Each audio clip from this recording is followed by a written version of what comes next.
This is Vision 2,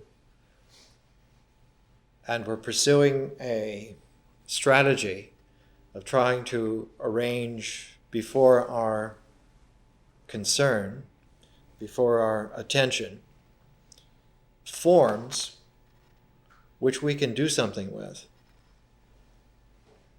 The second year of our education has more to do with recognition. It has more to do with memory,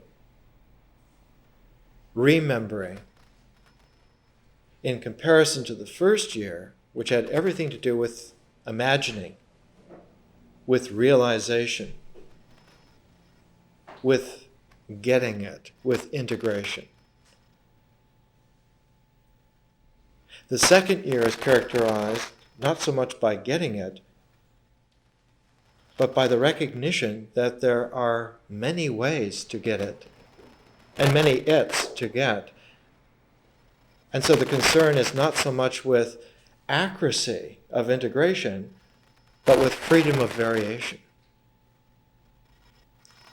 Now generally, this has been left out of education, all except at the great periods of history, and at the very top, at the creme de la creme.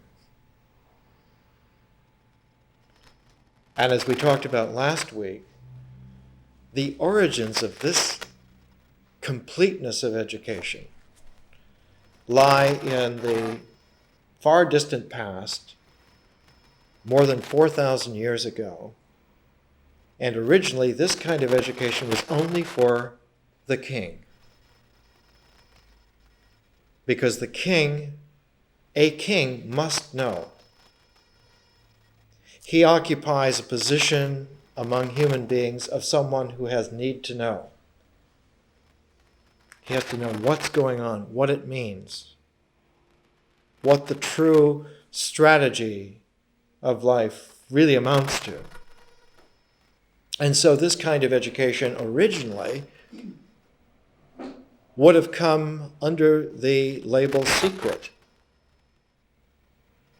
Not only top secret, but an exponential phrase was used called secret of secrets. Of all the secrets, this is the secret. So it's secrets squared. Secrets, and then the parentheses with little superscript secret on top of it. It's a secret of secrets. And the doing of this education was a practice.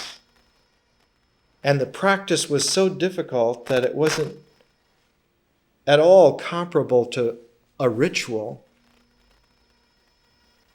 It was on the level of an art.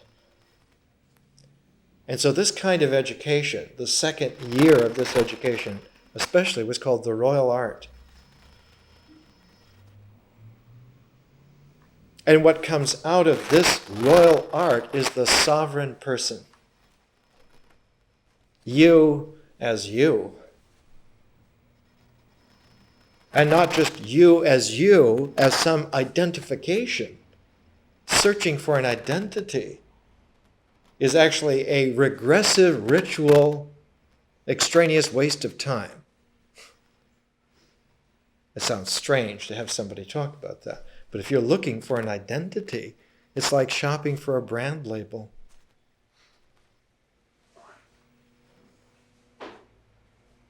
And I'm sure if there are heavenly portals, if you show up with someone else's monogram on your soul, they're not going to let you in. The little polo player is no guarantee that you're going to get admitted. So you have to be who you are, but the whole second year of this education illuminates the fact that you are many versions. And that perhaps the boundary of that range of many versions, the boundary is that it is completely open, it's boundless. You not only have many versions of who you are, but there are even more versions, exponentially more versions of who you could be. And so much so is this form open and unbounded that someone on this level traditionally was called divine. Divine in the sense that they were able to participate in the whole universe. They were celestial in contrast to someone who was terrestrial. Someone terrestrial is rooted on the earth and needs to stay on the earth and is born from the earth, lives on the earth, and dies and goes back into the earth. Whereas that being who has transformed, has opened up into the infinite variety of possibility, they are free. They are free from the bounds of the earth. For them, a celestial scope is not only within their purview, but it becomes eventually their backyard. One becomes at home in the cosmos.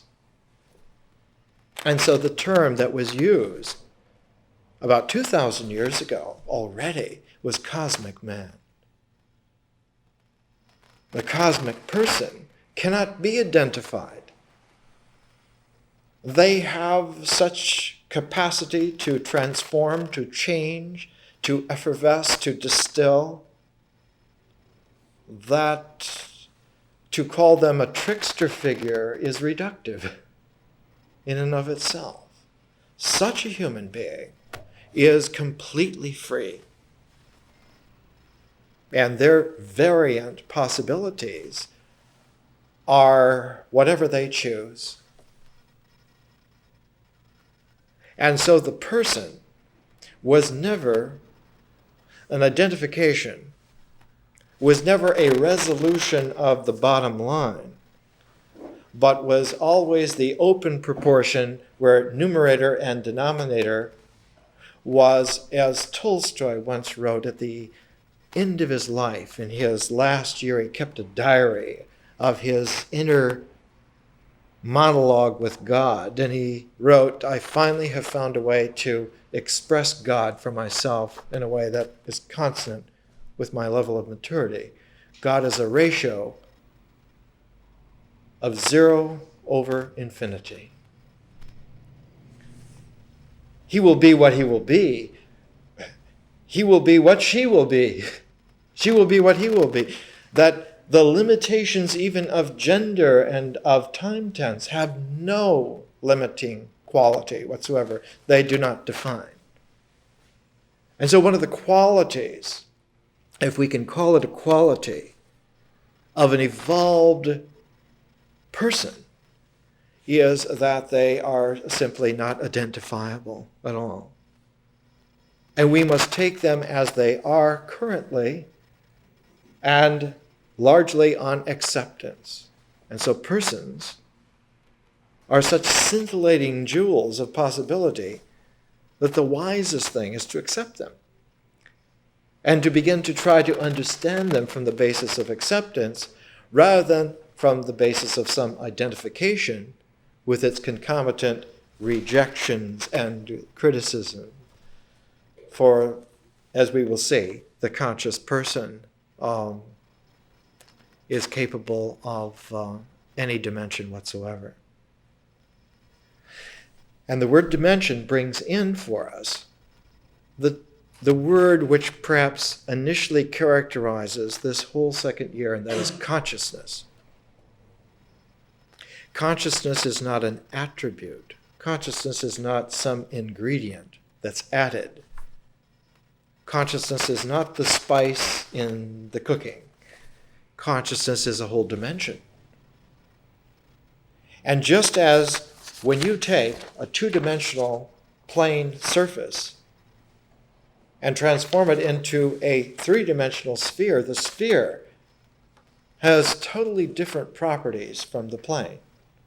A three-dimensional figure is totally different from a two-dimensional figure, related to it in certain ways, but completely different.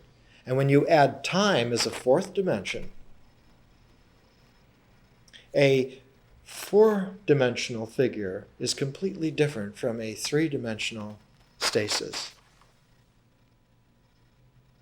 even a cluster of spheres within spheres within spheres, given the added fourth dimension of time, changes radically. And so when you add a fifth dimension, consciousness, to space-time, you get a new capacity for form that was never seen before. And our concern today, this week, last week, this week, for the next 10 weeks after this, with vision, is about the five-dimensional continuum that really occurs when consciousness is not just added to time-space, but redimensions, recalibrates the possibilities of form. And this five-dimensional visionary quality is not so much an objective phase, but again, it's a process. So vision is a five-dimensional continuum. And it's out of this five-dimensional continuum that the person is able to precipitate. The person comes into their objective being out of this five-dimensional continuum. And so the person is radically different at least three orders of significance removed, three whole orders. Not just three qualities, but three whole orders of qualities removed from an existent, ritually oriented existent body. The person is transformed and removed at least by three different orders from the body, their existence. And existence, the ritual comportment, is the basis upon which all identification has its referential proof. You prove that something is real by saying, well, here it is. No, that's not it at all. This is a boxed cassette recording of Mozart's Magic Flute. Just tapping this doesn't indicate what's here at all. That just taps a little bit of pasteboard. You're not even getting down to the molecular level of the photography on the pasteboard, much less to Mozart. In his last great work, on his deathbed, his last phrase was, "By now the Queen of Night is entering the stage," because he was filled with his art, as a person will be. And we'll see that every person is a work of art. A work of art. A work of art in such a prismatic possibility that the five-dimensional continuum of vision flows through them in such a way as to produce a spectrum. And this spectrum, this rainbow as it were, is like a symbol, is like a differential symbol of the possibility further from the person.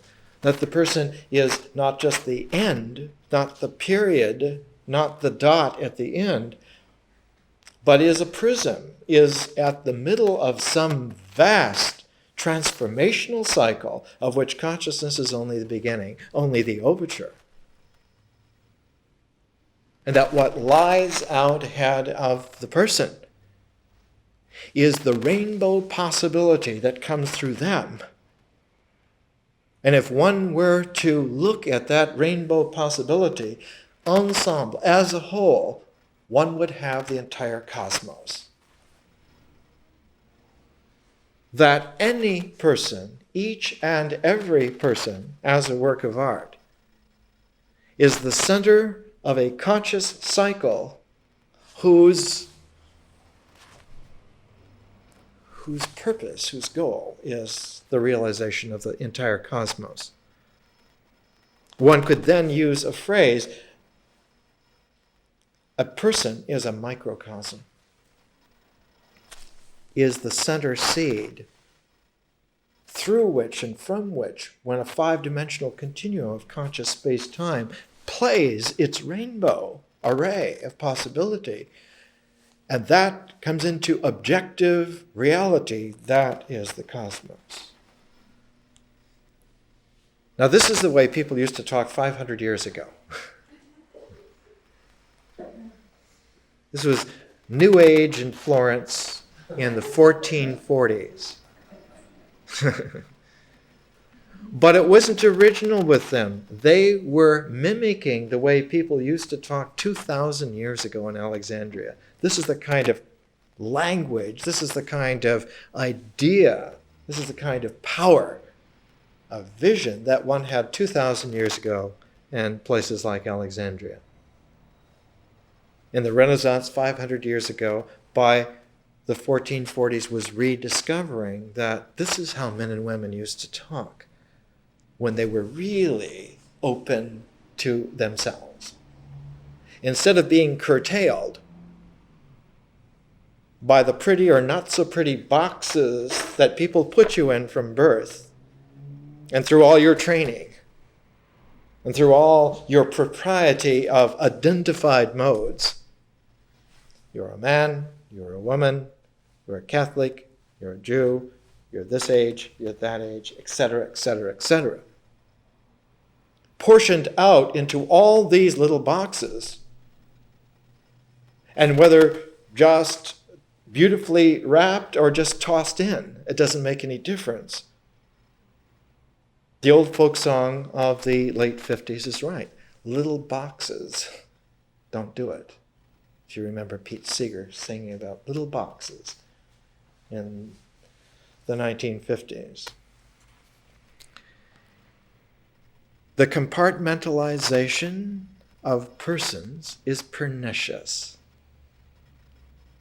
because then it seems like the really intelligent people, the people in the know, the people in charge, are those who have the lists of labels of what's in those boxes, and only they can tell you what you are by you queuing up to them and them reading out to you, well,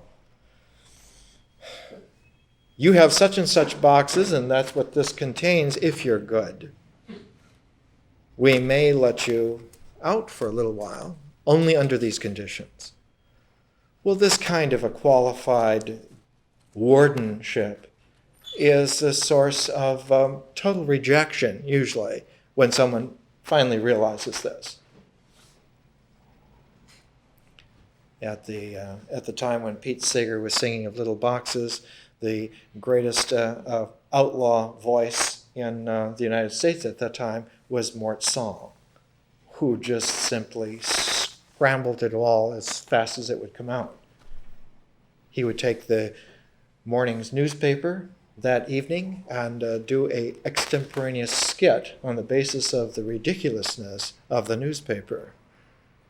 What people thought this collection of little box reference tried to mean. And our second year of education is hopefully a little tiny improvement upon Mort Saul. Not much, but a little bit. It also harkens back 500 years to the Renaissance. It goes back to a time when men and women were realizing that the characterizations that they had identified themselves with were shackles. And not only were they the oppressive kind of steel handcuffs which really stop you, but what was even more infuriating, these were just little sketches, little photographs of steel handcuffs that somebody had pasted on you and really didn't stop you except as long as you believed that they were metal handcuffs, and that made it ever so much worse. But coming out of that kind of imprisonment and compartmentalization, if you came out in a rage, that kind of energy flipped you back reductively into certain regressive modes that subconsciously put you back into the stew before the little boxes were formed, and going back to that kind of rageful stew was even worse than being in little boxes. And so right away, As soon as the Renaissance began to be visually, symbolically conscious of this whole process that you must be freed with grace, not with rage, you have something like Botticelli's Primavera, the great painting at the center of which are the three women, the three graces. Because one has to come out in a triangulated, graceful way, because any trace of rage whatsoever shoots you back into a subconscious regressive stream, and you end up even more disadvantaged than as if you had continued to be portioned out in little boxes. And so there, in something like Botticelli's Primavera, one finds at the very center the three young women who certify together that when they appear, one is ready for a transformation that must include the energies of love. And so right away, when you come to something like Mozart's The Magic Flute, the prince who is in disguise, the very first words of the opera are, "Help, help, I'm lost." And who does he come upon at first but three maidens? Who are there? The three graces in Mozart are right there immediately. And they are the ones who are going to initiate his coming into a process of freeing himself to be that prismatic rainbow reflector that finally becomes cosmic. And so one finds it all the way through, not only in Botticelli and Mozart, but one finds it back 2,000 years ago in Alexandria, back before even the middle of the 1st century AD. One finds an exquisite presentation of a very accurate understanding of the unbounded celestial form which human person is when they're real. And miraculously, through all of the editing of committees in the 2,000 years since that time, which have patiently and not so patiently weeded out most traces of this kind of freedom. For don't mistake it, this kind of freedom is a threat to authority. Those who have control, those who have authority, do not want you to know. And it's been a concerted effort for a long time on many parts and many levels to weed this out. One of the documents, which has survived all that time, and survived scrutiny on professional level of censorship that would astound you, is a little tract, a little letter, a little epistle that survives in the New Testament. And it's amazingly, it survived because it was always ascribed to St. Paul. It was supposed to be one of his letters. And who's going to edit out and weed out one of Paul's letters from the New Testament? But actually it isn't by Paul at all. Its original language is a Greek which Paul would not have had access to, a sophisticated kind of Greek that showed a mature, almost one would use the English term professorial excellence. But it wasn't from a professor. It was from a Jewish rabbi who lived in Alexandria named Apollos,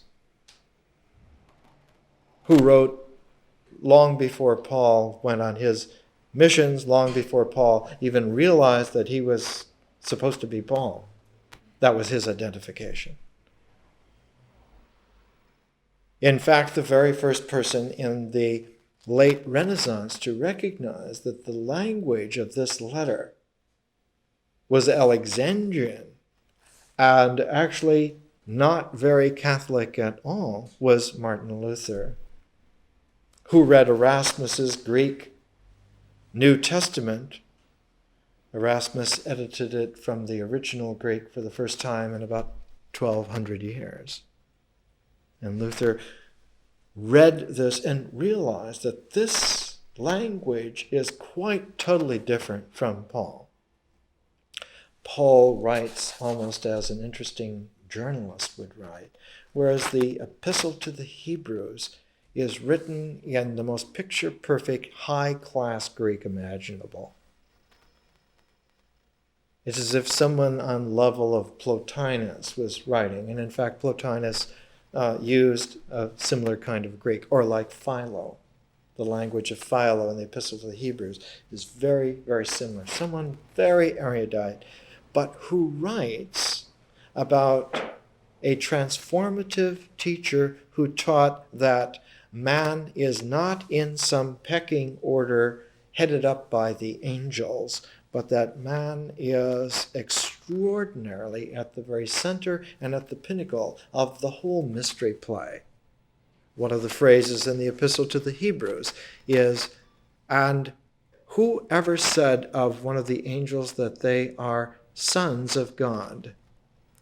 They're messengers. They're in the service of the family. They're not family members. Whereas man is a family member of the divine. We're family. The angelic orders work for us. They're in our employ. They are messengers for us, not the other way around. This was in the 40s AD in Alexandria, when so-called Christianity was not Christian, but was still Hellenistic Judaism. This was rediscovered in the Renaissance.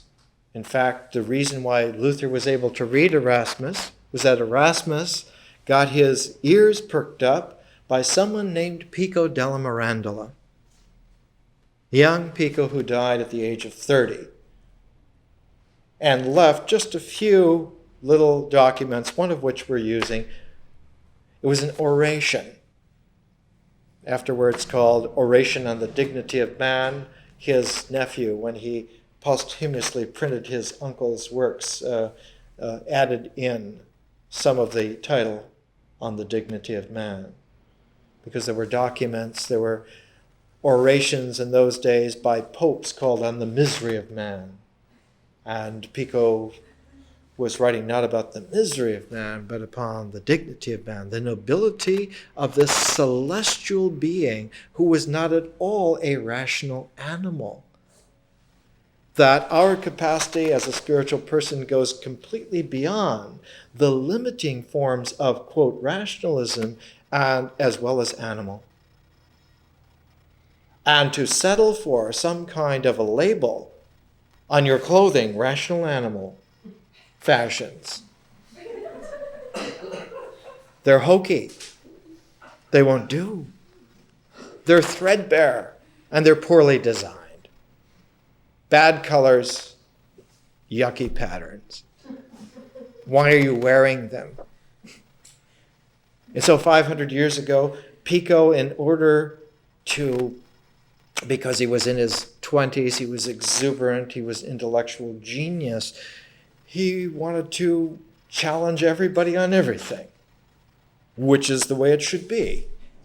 Energetic young people who have come into a realization that they're free and they can understand whatever they need to understand in whatever way they would like to understand. With that kind of freedom of variation, of course you should challenge everybody.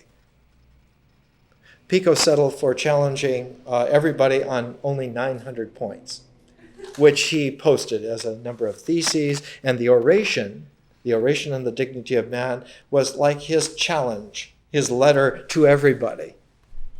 This is how I see it. Let's argue. Here's my chest, come and get me.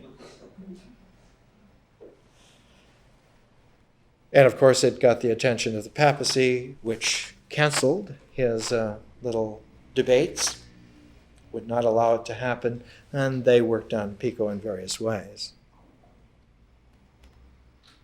One of the qualities that Pico brings out is an idea that he got from his teacher in Florence, a man named Ficino. Pico had been born into minor nobility in a little town, Mirandola, northern Italy. He'd been sent off to Paris to study with the Aristotelian professionals there, the scholastics, the high medieval logical geniuses, and he learned their way. And he'd studied in Mantua, he'd studied in Paris, and then he came to study in Florence. And when he came to Florence, he studied at the Platonic Academy, which was just outside of Florence, up in the rim of hills around Florence, near a little village up there called Fiesole. And there was a villa, the Via Carreghi, which in our time is owned by Lawrence Rockefeller, but at that time was owned by the de Medici family. Originally had been bought by Cosimo de Medici, and he gave it for use to Marsilio Ficino to make an academy, a place where Plato could be taught again. This was in the early 1450s. Because Cosimo was one of these extraordinary figures who liked to round out. He realized that Plato's academy had been closed for exactly 1,000 years.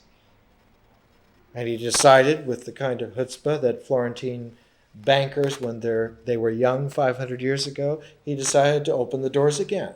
So what that the show's been closed for 1,000 years? What do the medieval people know? We weren't here. We're here now. Let's open the doors again. But not in Athens. Let's open the doors in Florence, Italy. And that was the beginning of the power of the Renaissance, to bring the celestial spiritual person back into focus after 1,000 years hiatus. In fact, somewhat more than 1,000 years. Plato's academy, which had been in business for 1,000 years before it was closed not by anybody's order. None of the emperors of the Roman Empire dared close Plato's school. It was closed because there were no more students. No one came. And after a generation of nobody coming, the doors were closed without anybody saying anything whatsoever because they'd been closed. Who closed Plato's academy? The apathy of young people not wanting to know. Can you imagine a whole generation of men and women not caring to find out who they are, really? And yet, it happened. And it happened with such finality, such complete regressive finesse, that for 1,000 years, men and women didn't even ask such questions. Cosmo was the kind of person who said, I can't stand this kind of crap. I will open the doors, and I'll invite men and women to come in. And we'll start it up again. And that's how the Renaissance was born. There in the beautiful, mellow, yellow stucco of the Via Carreghi, with its gardens intertwining around, and Ficino held court there. Ficino, who was brought before the mature Cosimo. Cosmo's personal doctor was one of his most trusted friends. When you have a lot of lawsuits, when you have several hundred lawsuits in progress at any one time, one of the few people you can trust, not your lawyers, of course, is your doctor. And so he said to his doctor, I see that your son, Marsilio, is a talented young man. You have to imagine Cosimo as a pre-Coppola godfather. He said, bring him in. And he took a look at him and he said, I want to educate him. I want to educate him to do something for me. I cannot read Greek. I would like your son Marsilio to learn Greek well enough to translate for me Plato. Can you do this little thing for me? And so this little thing took a whole lifetime, of course. because Plato's Greek is extraordinarily complex. And the range of his dialogues take in the whole circumference of what there is to know, what there is to discuss. But even more precarious than that, Plato teaches you how to think. Not just to think about things, but how to think about thinking, and how to think about how it is that you're thinking about thinking. And so, well, you see, it becomes very complicated. And in the midst of Marsilio Ficino maturing and learning Greek well enough to translate Plato for his godfather, and I'm talking about godfather with all the underlining, all the Coppola ascriptions, you don't let him down. You don't let a godfather down. The godfather comes to him. He's older. He's sicker. He's ready to go. He says, Marsilio, I want you to interrupt your translations of Plato for me for a little while, a year or two. I've just bought a manuscript that was brought out of great peril from Byzantium. Constantinople, which had been the capital of the Eastern Roman Empire for 1,000 years or more, had fallen. And the last scholars fleeing had brought the most precious manuscripts that they had saved during all that millennium, and one of them was the Hermetic writings in classical Alexandrian first century Greek. And there was Marsilio Ficino, who had translated enough Plato that his Greek was sophisticated enough, took that book of Hermetic treatises, and by 1453 had begun on it, and by 1464 had finished it enough to read to the dying Cosmo on his deathbed his translated passages. And the wily, wise old man's eyes filled with tears, because everything he had supposed he now found was true. That man is unbelievably beautiful. That his capacity for love matches that of God, and that his spiritual nature and destiny and purpose are higher than the angels. And when he listened to these, he made it imperative. He told his successor, Lorenzo de' Medici, he said, devote your life and being to encouraging more Ficinos and to bring the Hermetic and Platonic materials out on as wide a scale as you can. And so with the passing of Cosimo, the arrival of Lorenzo de' Medici, who was a student of Ficino's and so was raised from a little boy to understand these things, Florence blossomed into the classic apex of the Renaissance and shone with a splendor that now in retrospect people compare it with the original Athens. This kind of quality of the Renaissance was already there 1,500 years before in Alexandria. It was there in a population of men and women 2,000 years ago, a large population. In the Epistle to the Hebrews, the writer Apollos says, we have a cloud of witnesses. So great is the population of people who understand these things. A cloud of human beings. The Hellenistic Jewish population of classical Alexandria was more than 1 million. It was much larger than Jerusalem. It was a huge population of people. But they were also identified as Christians. Yes, they were Hellenistic Jews, but in retrospect, they were identified as Christians.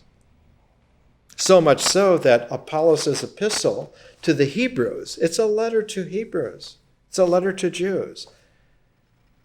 Isn't it a paradox? It's included in the Christian New Testament.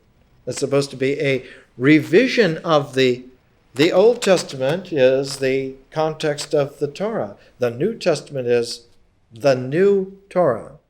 Different, and yet there's a transformational link, and the epistle to the Hebrews is that transformational link. It's the synthesizing symbolic thread that shows that the Old and New Testament are not different, but they're two aspects of an eternity, and that they work together like an infinity sign. And in the Renaissance, the first person to get that form was Pico della Mirandola, who came to study under Ficino in his mid-20s and blossomed. And because Pico had studied at the University of Paris, had been prepared to become this medieval scholastic genius, he spoke Arabic. He read Arabic. He spoke Hebrew. He read Hebrew. He could read Hebrew, Arabic, Latin, Greek, Italian, French. And so when Pico heard Ficino, he realized for the first time that what he was dealing with here was some kind of esoteric structure. That the structure of the old Jewish wisdom was transformed and given a new content, and that's what Christianity was. And that the key to the structure of the old Hebrew understanding was symbolically distilled into the Kabbalah. And so Pico is the first Christian Kabbalist in history. He's the one that brings Kabbalistic studies into esoteric mystical Christianity for the very first time. And had they have known the significance of that, probably the papacy would have simply murdered him. Instead, they tried to convert him. They got him so that he was confused enough by intimidation that he became a follower of this apocalyptic mad monk named Savonarola, who so terrified the city of Florence in the late 1480s, early 1490s, as to make it almost a fascistic state for a few years, till the Florentines came to their senses and they simply burnt the monk at a stake in the center of Florence and said, we're not going back to the Middle Ages. We're not going back to prison.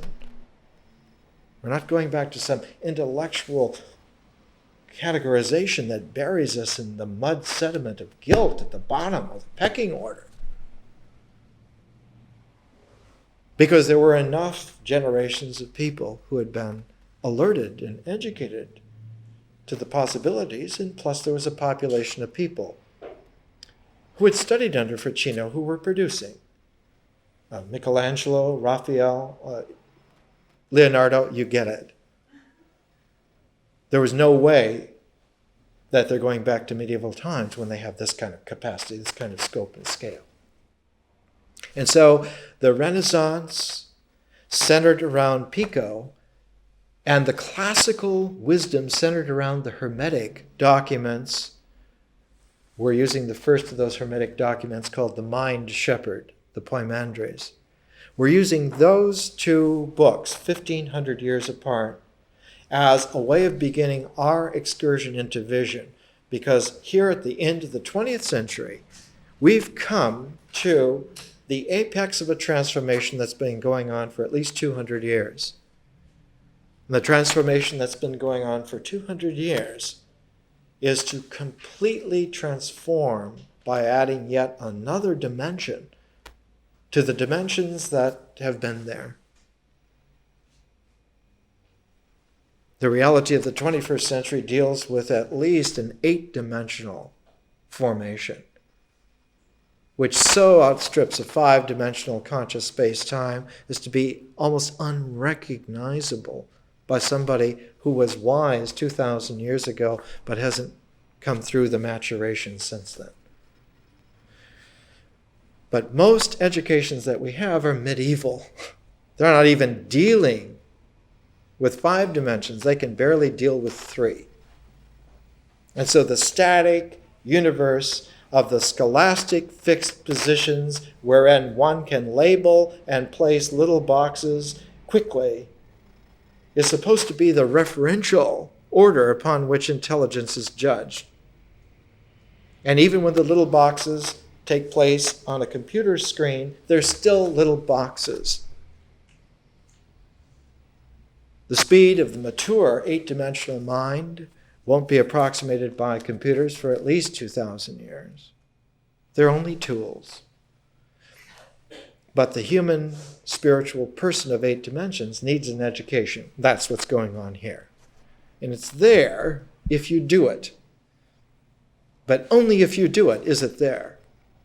If you don't do it, to that extent, it just doesn't happen, doesn't occur, is not real.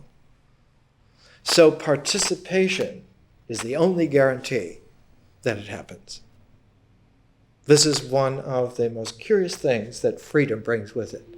You're free only if you practice your freedom. To the extent that you don't, to that extent, you are not free. And of course, there's a peculiarity in reality. To the extent that one does not participate with certain dimensionality, that lack of participation atrophies the dimensionality. And eventually, one goes back quite naturally to a regressive body. You exist objectively, and you can hit yourself and tap yourself, but you never will be able to open up the fantastic mystery play of which you are the prismatic focus. Unless, of course, you do it. But the purpose of an education like this is not just to challenge, but to evoke those juices so that you can digest the walls of these little boxes and get rid of them by that way. It's old-fashioned to try and climb out or to object or to fight against. It's completely wise to just transform it all. Let's take a break. In our education, we have several layers that work concomitantly. One of the layers is to have a journey which lasts the entire year. And those annual journeys take the shape of reading for the second year either Chaucer's Canterbury Tales or Virgil's Aeneid, the readings of which are distributed in such a way that it will take a whole year to read them, so that they become companions, as they were, and that those journeys give a substrate to the entire range of processes that you're dealing with. One of the reasons for taking a book journey like that is that we use books as the staging paired process for our phase form continuity. Continuity which flows has phases through which it goes.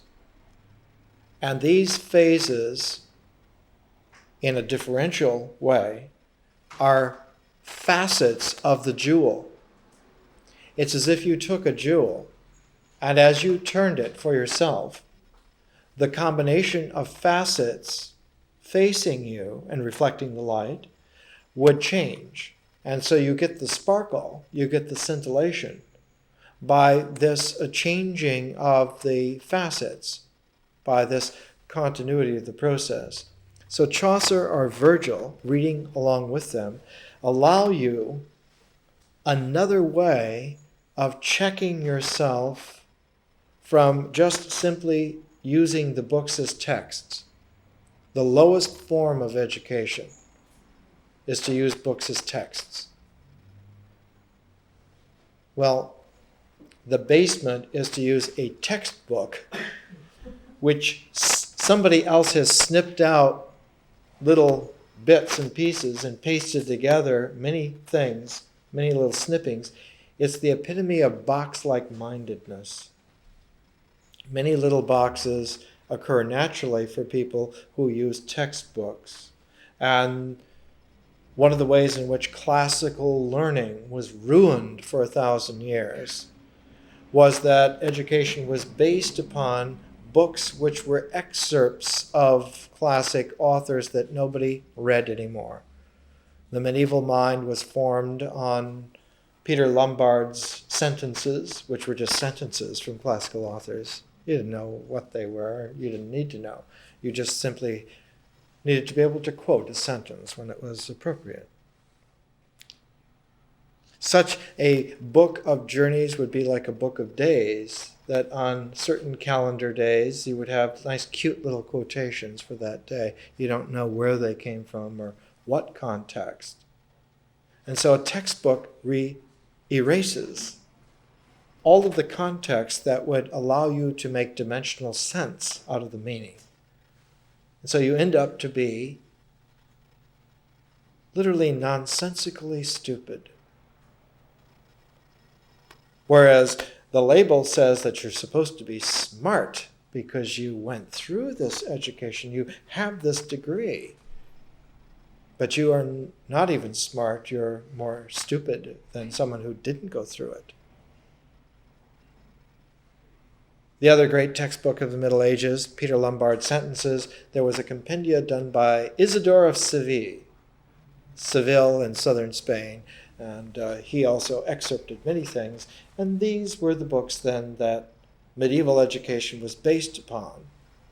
Well, of course, eventually, men and women became bored, and they let these things go for others who would be interested in this, and eventually only a few monastic men, as Chaucer would say, shriveled and withered pale wraiths of humanity, would study these things and would browbeat others with their supposed authority.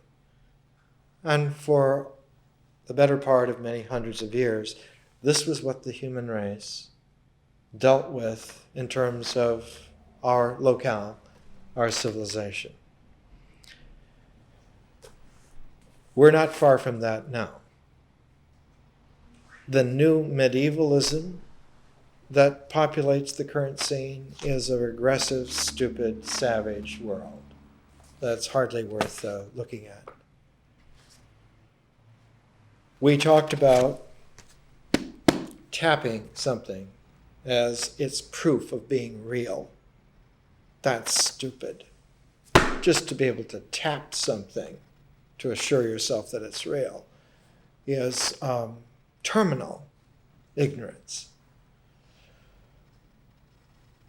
Now, in our education, along with the book journeys that we're taking, Chaucer and Virgil as book journeys, as a year-long substrate, in each of the 4 phases of this year's education, we have music and film that helps give us a texture and a depth.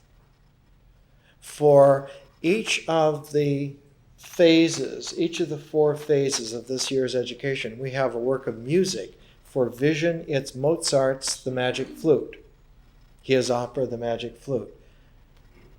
And the way to do this is to become acquainted with the magic flute by just playing it over and over again. You can do a concerted listening if you want to. It's probably advisable at first to learn the magic flute the way babies learn language. They don't begin by giving Bertrand Russell-like disquisitions. They begin by just gibberish, nonsense, gaga, doo-doo. And so when you begin with the, let's hope it's gaga first and not the doo-doo first, that you just play for yourself, even at random if you want. Get your ear in so that you can hear Mozart. Mozart's tonality, Mozart's melodic lines are new, they're revolutionary. Before Mozart, there really wasn't the capacity that's there with Mozart and ever after him. The kind of quality of musical structure that Bach has is, of course, mathematically impossible to beat. But the symbolic understanding of emotional tone raised to a transformational level in Mozart is distinctly differentially different from Bach. It's no denigration of Bach. He was a different kind of musician. His compositions are somewhat different.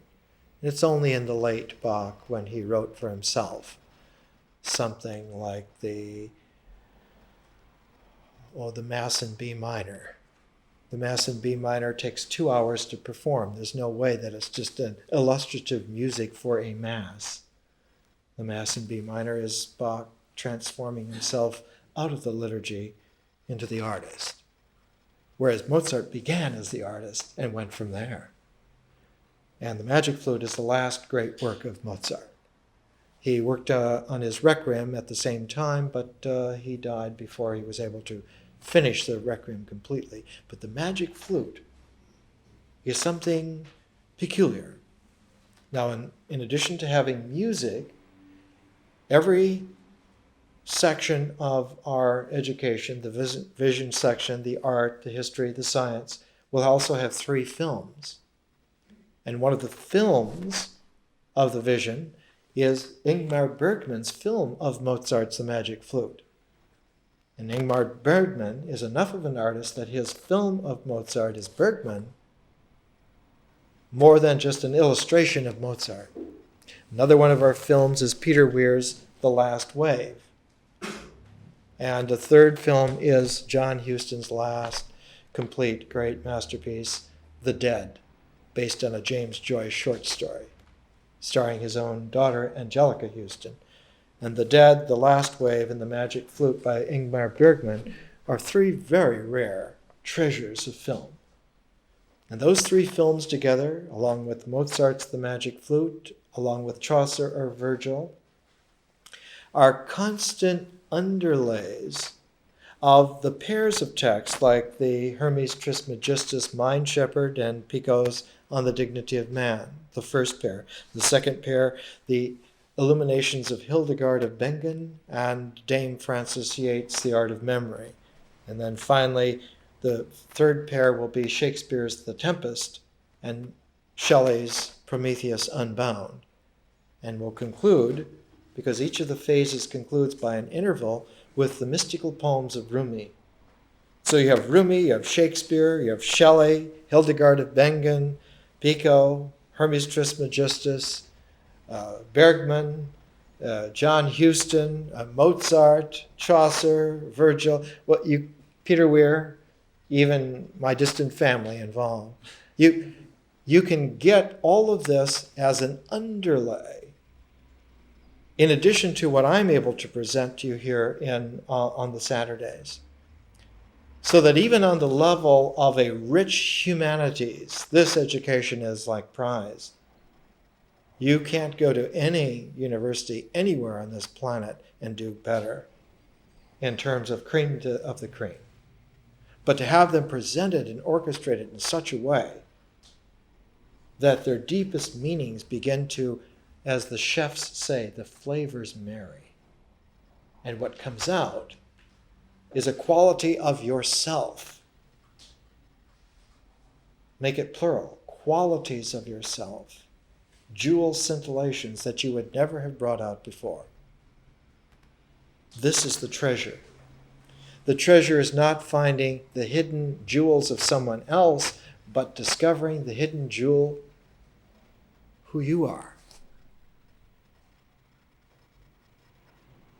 And the scintillation of that jewel is the life that you live.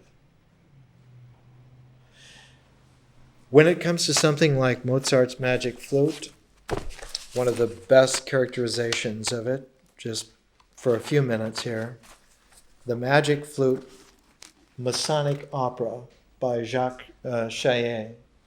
Here's how he begins. An opera goer cannot help being puzzled at a performance of Mozart's masterpiece. A jumpy, ill-assorted story in which the sequence of situations is not guided by any apparent logic puts him off as much as the marvelous variety of the incomparable score which enchants him. The first act begins as a fairy tale, continues as a commedia buffa, and ends in philosophic tirades. The second act is even less comprehensible. We watch the chief protagonist being subjected to unexplained trials of astonishing arbitrariness, and then suddenly learn that they have earned the right to places of honor in the glory of Isis and Osiris. A young prince in Japanese costume behaves in a cowardly way when faced by a serpent, which 3 ladies kill for him, and that exploit entitles him to be selected by the queen to deliver her imprisoned daughter from an evil genius. Upon seeing the girl's portrait, he falls in love with her and sets off to free her. But when he reaches the evildoer's stronghold, he begs for initiation into a virtue concerning which not a word has been whispered to him, and completely forgets the beauty he has come to win. Then one learns that the evil genius is no less than the high priest of wisdom. And the imbroglio proceeds along these lines to its inexplicable final apotheosis. Well, of course, it's all very confusing. Until one has a visionary participation with Mozart. And to have the visionary participation, to be conscious, one has to have the symbols alive in yourself. Because if the symbols are not alive in you, there's going to be no way that you're going to be with it. And for the symbols to be alive, you have to have an experience horizon which can nourish those symbols so that they can be quite real. And that mythic horizon of experience cannot be there unless your ritual comportment is attentive. Otherwise, your existence is not going to be a trustworthy substrate for it to happen. If you daydream, all you will get are daydreams. If you drift, you'll be subjected only to the vicissitudes of barometric pressure and humidity and temperature. Now, if you want to be a happy little drifting cloud, you're certainly welcome to it. Except that we live in an age where there are very big vacuums that are sucking up these nice little clouds and reprocessing them into canisters for future tyrannies. So your innocent gaseousness is fuel for future intimidations. We have a right to object. Stop daydreaming. But the way to wake up, as we said before, is not to rage against it, not simply to declare an objection to it, but to transform out of it in such a way that it doesn't leave a trace of tyranny left. When he was dying, the old Nikos Kazantzakis said, "I want to live in such a way that when Mr. Death comes for me, he will find a burnt-out cinder to which he is welcome."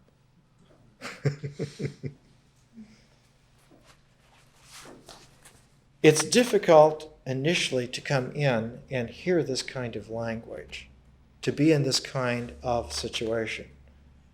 Because what's happening here is like deepest mystery.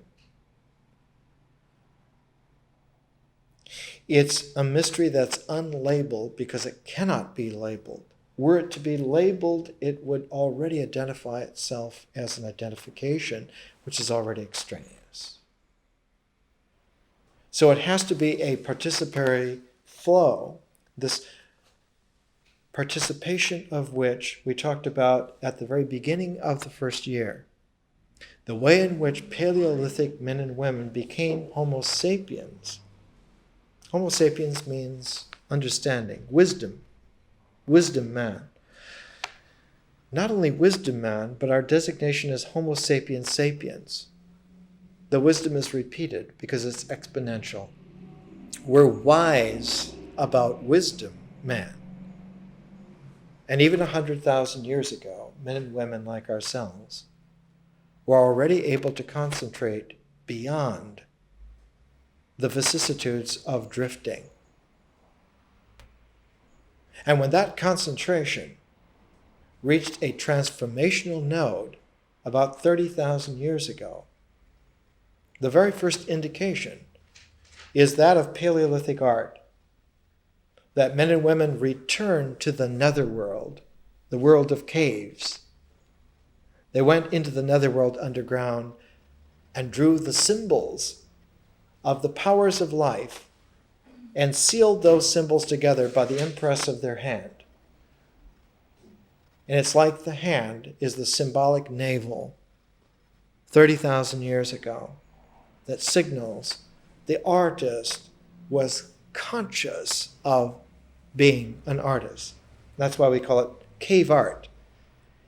It isn't cave illustrations. They're not rational animals illustrating irrational animals, but they are conscious persons who not only illustrate the power symbols of their life process, they seal them all in an amulet of the hand, and the cave itself is a talisman of their initiation into a wider world of five-dimensional conscious form. The brain structure of men and women of 30,000 years ago are no different from our brain structure today. They had every capacity that we have. But where the evolution has taken place is in the mind. While the brain structure is similar, the mind has evolved enormously.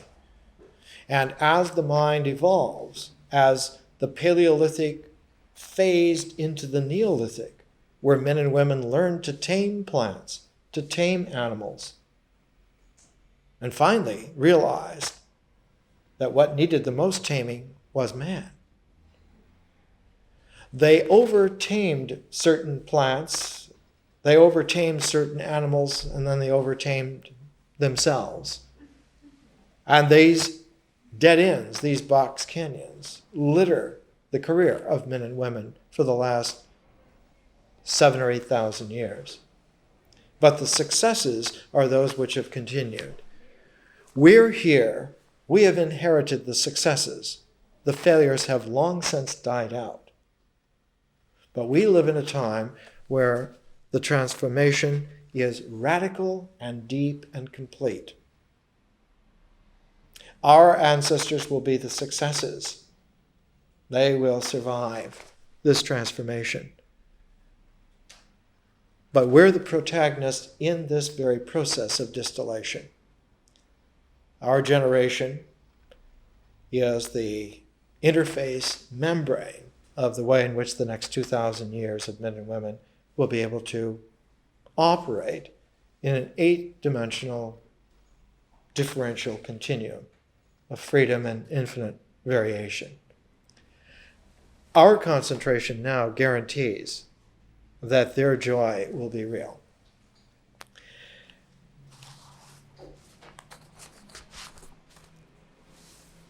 When we look at something like Mozart, we look at his dates. He's born in 1756, he dies in 1791. And we think to ourselves, Mozart died in 1791, and then someone like myself reminds us that Benjamin Franklin died in 1790. So that Franklin and Mozart are contemporaries, and it's almost as if Franklin was like a grandfather in terms of his time to Mozart. Mozart's like a grandson of Franklin. And it's not so far-fetched because Mozart's opera, The Magic Flute, is a Masonic opera. Its symbolism is from Masonry, and the head Mason of the 1700s was Benjamin Franklin. He was the Grand Master of all the masters.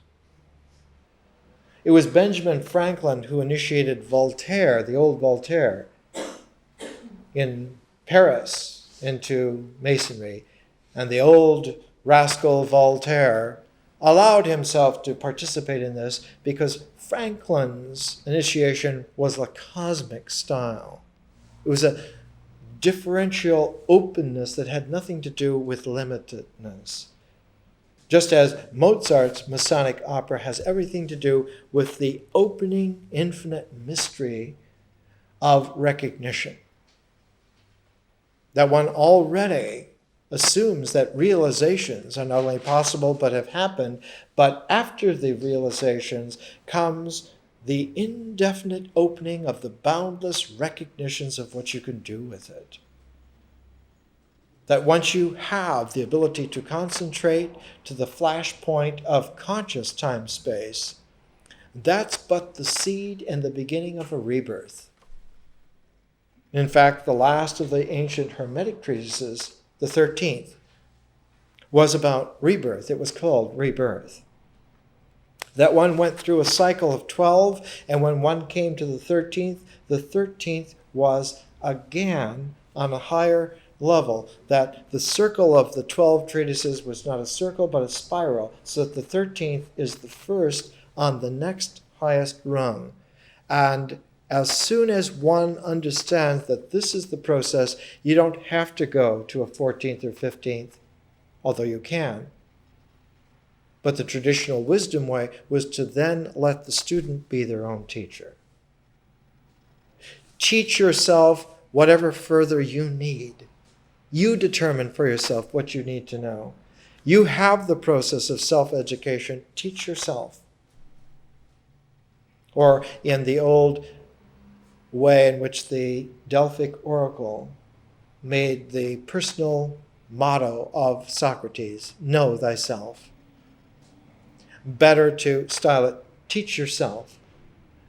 Because once you've gone through an education like this, once your pilot light is lit, and you know how to do that yourself, you can teach yourself whatever it is you can determine that you would like to know or need to know. That kind of freedom is unbounded. You may go wherever you wish to go with confidence. But it takes a concentration, because without the concentration, one doesn't come to, the Sanskrit word was ekagrata, single-pointedness. If the pen doesn't come to single-pointedness, it cannot write. It's like that kind of concentration is essential. And if you drift, if your hearing is not able to focus, if your imagination is not able to focus, if your attention is not able to focus, then instead of learning, there will be a regression. It's like a natural law. The spiraling motion once begun, if it doesn't spiral forward, it spirals backwards. If you are capable of evolution, if you don't evolve, you devolve. And devolution leads to certain extinction. It is 100% guaranteed. Evolution is chancy, of course, but it's not 100% guaranteed to fail. And you can become better and better at evolving, especially if you're working in dimensions where consciousness changes time-space into a 5-dimensional place. Then your visionary capacity becomes an indexing dimensional order, and you not only have a better than 50% chance, but you include your capacity to raise your chances to 100% if you follow it through. And on level of the person begins to get into, let's say, the 75% level of assurity that you can really do something, whatever you would like to do. When we get to it later this year, we'll see that the last great daunting process, more daunting than nature or myth or vision, is the process known as history. And that history is such a daunting challenge that the other side of history is truly cosmos, a cosmic humanity. So there are problems yet to be faced. There are challenges yet to surface. But right now, at the beginning of this second year, our concern is the challenge of vision, the challenge of the visionary process. And this visionary process, I'd like to introduce a new name, a new word, to call it paranatural. Paranatural. One of the traditional words for it was supernatural. And even before supernatural came in, the term metaphysics was used. All these have become very loaded words that bog us down. Metaphysics, supernatural. It's like metaphysics, you have to have some kind of secret doctrine. The very essence of the secret doctrine at its transformational apex in the Enlightenment was the life lived is the doctrine received. When you go through all the esoteric teachings of the Enlightenment metaphysics finds its apex with that dictum. It's the Rosicrucian dictum. The life lived is the doctrine received. However it was that you lived, that's what you really believed. That's what you really understood. Say what you will. How you lived is what you did. That's really what you believed. That's really who you are.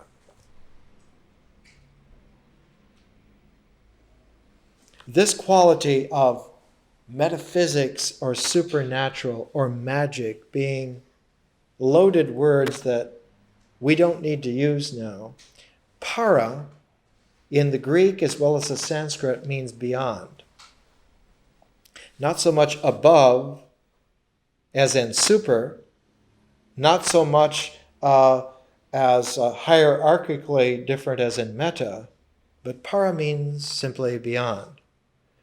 For instance, in the classic late life of the historical Buddha, after he'd been publicly teaching for more than 40 years, after he'd been a powerful meditator for half a century, he styled a series of his sutras, of his teaching episodes as the Parayana, that it concerned itself with going beyond.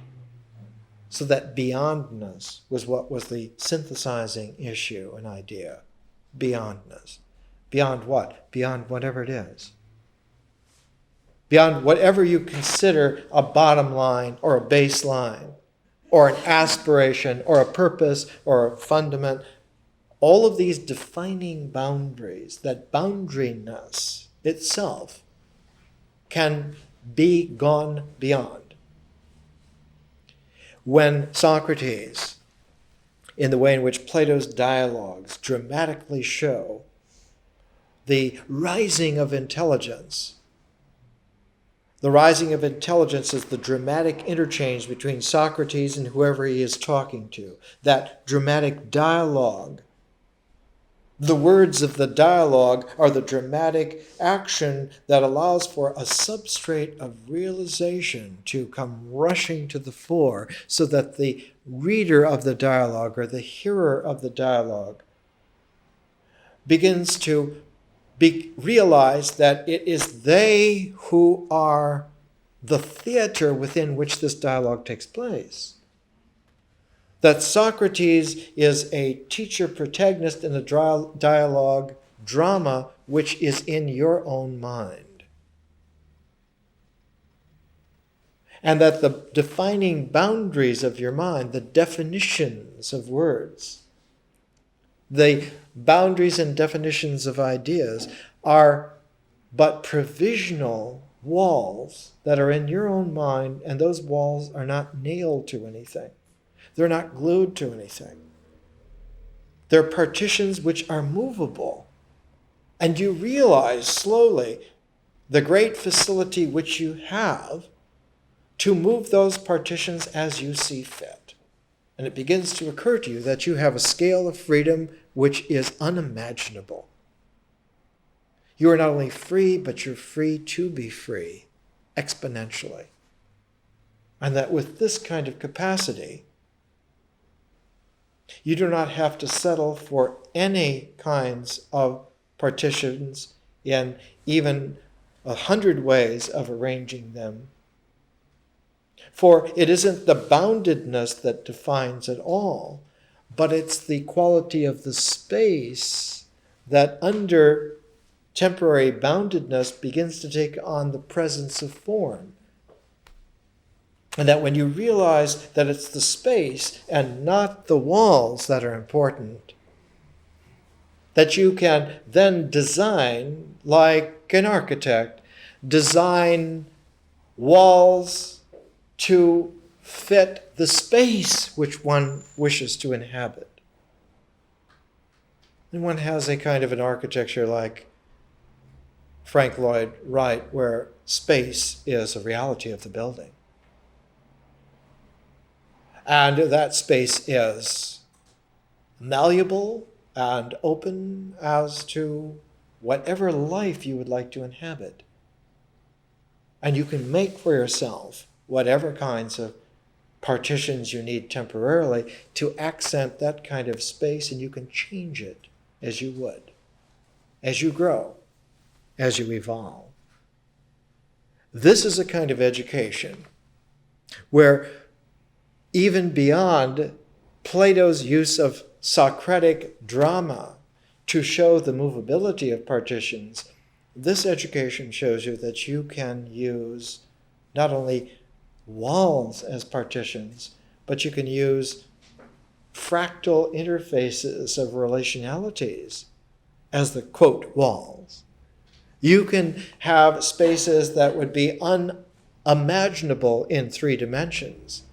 You can have 4-dimensional spaces. You can have 5-dimensional spaces, and eventually even 8-dimensional spaces that allow you to participate in a life form that can explore a variety which staggers the ability of even someone ingeniously insane to imagine. You can go beyond them. The mad genius would not be able to keep up with your effortless ability to engender scintillating qualities of real life with spaces that you can easily inhabit. So why be jailed like a drifting cloud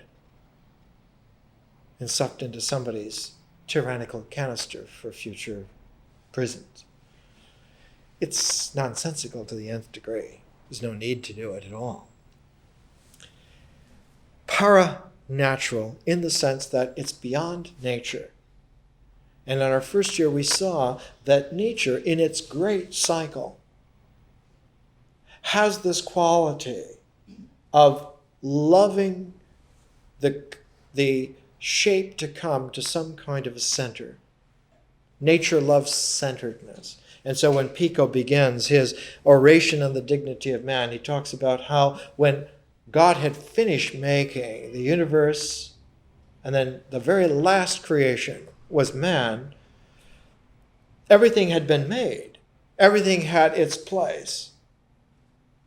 And so man was made specifically not to have a place, but to inhabit whatever place he wished to. That he was free to roam the entire hierarchy of nature and be at home anywhere, from the brute animals to the celestial intelligences at God's presence. That man is free to inhabit the entire range of reality, and that his dignity resides in his ability to educate his mobility, to not identify himself with any particularity, but to recognize for himself his infinite variability, that he too can be, as the voice in the flame of the bush said to Moses, when Moses said, "Well, who shall I say sent me?" And the flame in the bush said, "Tell them I will be who I will be." But of course, if there's a population who are worshiping the golden calf, if they have an identified God image in their minds, which cookie cutter stamps them out to be devotees of such and such a cult. Even an occult cult is still a cult. They can't hear. And there are times when a wisdom teacher simply has to drop what one would deliver and let them die out. The worshippers of the golden calf in the Sinai wilderness couldn't hear it. And so Moses waited until their grandchildren came of age. Those grandchildren who didn't want to hear what their parents said about golden calves, who didn't want to worship what their grandparents had worshipped, these bits of metal in a desert where it was damn hard to find food, which was much more important than gold. They were the ones who were ready to hear. When he said, we don't have to stay in this desert. We can go to a land of milk and honey, but we have to go together. And what's been holding us back is that none of you have been willing to go together. You can't go in the old Egyptian pharaonic hierarchy. You have to go together as a people. Because the face of God is not reflected in bits of metal, but in the unity of the community. And when the community is unified, then the face of God is there in the way in which we are together in our shared life. And with that as a beacon, it's only 3 days out of Sinai to get over the Jordan. We've been here for 40 years, wandering, but it's only 3 days out of here. Let's go. And occasionally a generation comes who are ready to live for real together. And they're the ones that go. They go beyond. They go trans-Jordan. The Pariana. We think today, in terms of British Empire geography, that Transjordan is the other way. It's Ahmad, Jordan. It's out into the desert. But in Moses' day, Transjordan meant going to Palestine, to Israel. And that's the way it goes. And of course, even though Moses cannot go, forbidden by indiscretions of indecision when he was a young prophet. Have you never heard the story? Moses refused to go further into Egypt to free his captured brethren. And on his own writing, Moses said the Spirit of God moved into his encampment to kill him. And would have killed him, except for his wife, Zipporah, who, sensing immediately, because she was very realistic, Zipporah was very, if you live with Moses, you have to be very realistic about what's possible. She immediately rushed to the crib with a knife and cut off the foreskin of their baby, Gershom, and threw it at the feet of the avenging God, at the phantom of the divine coming in to murder her husband. No question at all. It's going to be smeared.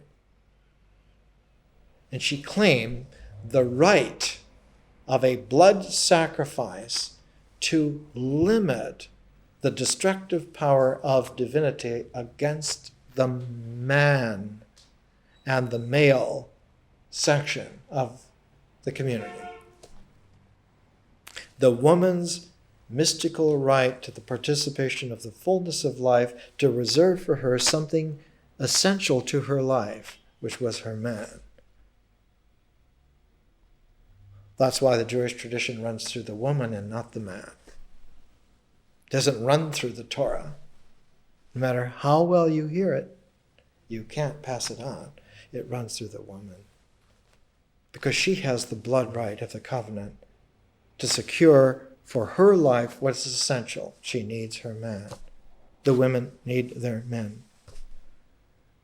And it's through their promise to observe life that the covenant holds itself in shape. It's this kind of mystical, esoteric Jewish wisdom that was brought back into the Renaissance in the 1490s by Pico. It had been missing from Christianity for 1,000 years. They had no idea. The Christian confabs, their kind of conferences where they were arguing over how many angels could dance on the head of a pin, whether Christ had two natures or one, or any number. There were thousands of philosophic issues that for centuries millions of men argued upon, were suddenly all obviated in one fell swoop by someone like Pico coming in, because he could speak and read Hebrew and Arabic, and he understood the classical Greek and the Latin. He understood that the tradition had shapes to it that were unrecognized, unrealized by the hierarchies, even the papal authorities, even the educated men of the time, that they did not understand. And so the motivation to look at classics again was a life or death situation, because the cat was out of the bag. 500 years ago, it was recognized and realized. We really don't know what's true. We don't know how we got here and what really is viable. Maybe that's why times are so confused. That's why lives are so difficult. That because we're trying to do something nonsensical with impossibilities. And of course, nothing's happening. And on the other side, there were a few men and women who were transforming themselves, who were taking the time to go in and recut the jewel so that it was real. Those men and women began to lead the kinds of lives that we would call magical or conscious. They were beginning to be able to do things.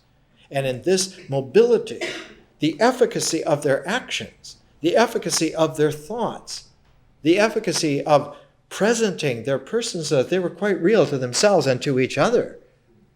When you look at some of the portraits, when you look at a Titian portrait of somebody in Venice of the 1510s, they're not cardboard images at all. They're really there. On that scale, they completely outdistanced the meandering mists of approximate pseudo-people surrounding them. And they're the ones who had the energy of evolution. They're the ones who got the keys to the kingdom of the future. They're the ones who took it from there and made life real in their way. And that challenge is there all the time. And in our time, the challenge is there and not being met at all. Not only not being met badly, but not at all. The response is nil. Because you cannot do clever activities in a nonsensical way vis-a-vis impossibilities and expect for life to respond. She's not interested. She wants something real. Mother Nature needs something real. And Father Consciousness, even more so, requires something you can get interested in. Otherwise, nothing's happening, and no wonder there's no traction. The tapes are finished for today, so we'll stop here. Next week, after the class, we're going to go to my house, and we'll have a session of discussion and questions. I haven't done this before, but I think with this group, you're concerned enough with your education that you have a right to this opportunity, this facility. One of the difficulties, and this is now off camera and off the tape, one of the difficulties is that in order for me to present something like this truthfully with this scintillation of capacities, I have to raise my energy level considerably above that of street level. And so next week, if I seem a little aloof, it's nothing personal. I'm just keeping a complex indexing order alive so that the question period can be fruitful. And then after that, I'll just resume being my own natural jerk again.